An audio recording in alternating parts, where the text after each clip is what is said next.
ganito Yeah, itong, sa. for example, meron nickel available, di ba? So, ang gagawin Stockpile natin, I will sign a contract with them para ma-convince ko ang San Miguel Corporation na kumuha sila ng coal. Ang San Miguel Corporation ngayon, yun ang magbabayad sa kanila. So, yung nickel mo naman, pag dinala ko doon, ang magbabayad naman ng coal sa Indonesia, kasi doon sa Indonesia magagaling, yung kukuha ng nickel. So, apat ang laban. Ang maganda doon, we can already create money. Kasi ang pag binayaran ng nickel ng ng San Miguel, kuha na yung atin. Kuha na. At least localize ang Localize muna. Saka ilabas pa, mayroon pa. At saka dito, we have to pay the VAT. Talaga may VAT. May VAT. Local ang transaction. In the same way, sa Indonesia, localize nila. Localize. Yun ang approach. Kaya maganda eh. That would also, yung imbalance of trade natin, masusolve. Pwede na. Kasi okay yan kung Wednesday. April ito yung mining. Today, actually, May quarter dito sa ganito. Kaya mabilisan na. Pinapatawag niya sa authority. Melissa will call. Because he has a meditation with at Ruth Malonzo at 12:30. Because he did naman his commitment, diba, to be an officer. So may 10 minutes. Yun ang nakikita kong mabilis. Kasi kung available yung minahan mo, yun na. Yeah, available na yun kasi Kung may na problema doon, namin. maybe we can declare an area para ang sa minahan ng bayan.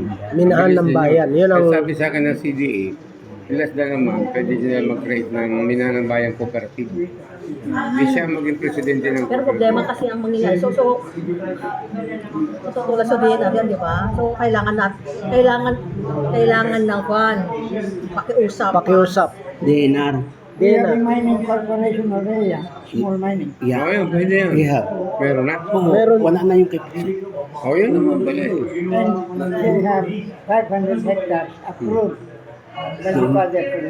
hanggang 2032.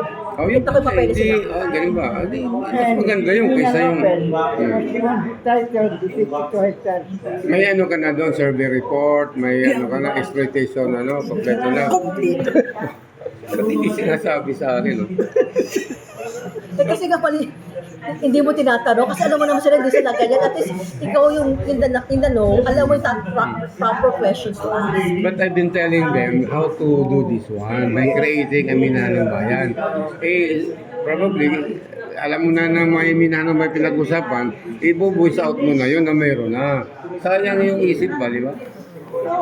So, ang ganito maganda.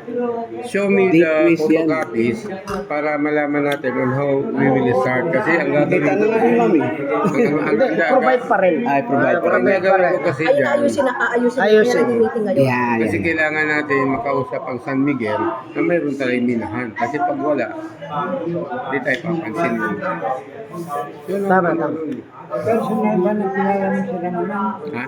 Personal ba nagkilala mo sila naman? No, I can invite him by the ambassador ng Indonesia. Kasi okay. actually, I'm the honorary chairman ng Indonesia-Philippines Business Association. Kaya malapit bagay.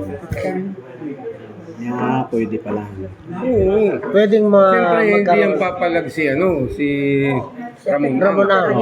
Kailangan nakalagay ng pera, ang dami na pinasuko ng mga Kaya proyekto. Sa CCL, Ay, hindi. patatawa. Hirap na hirap nga yung kanyang mga At distributors sa San Miguel. saka pwede siyang i-restrain ng Indonesia.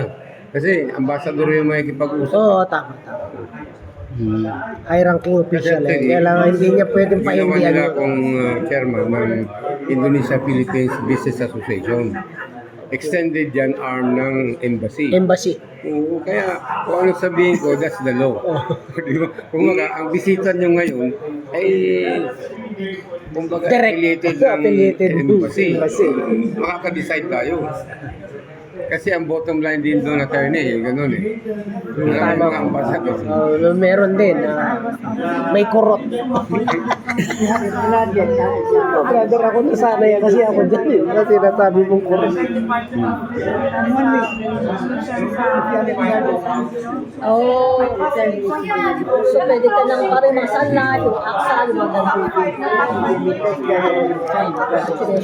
Pareho na kayo ng pamangkin ko.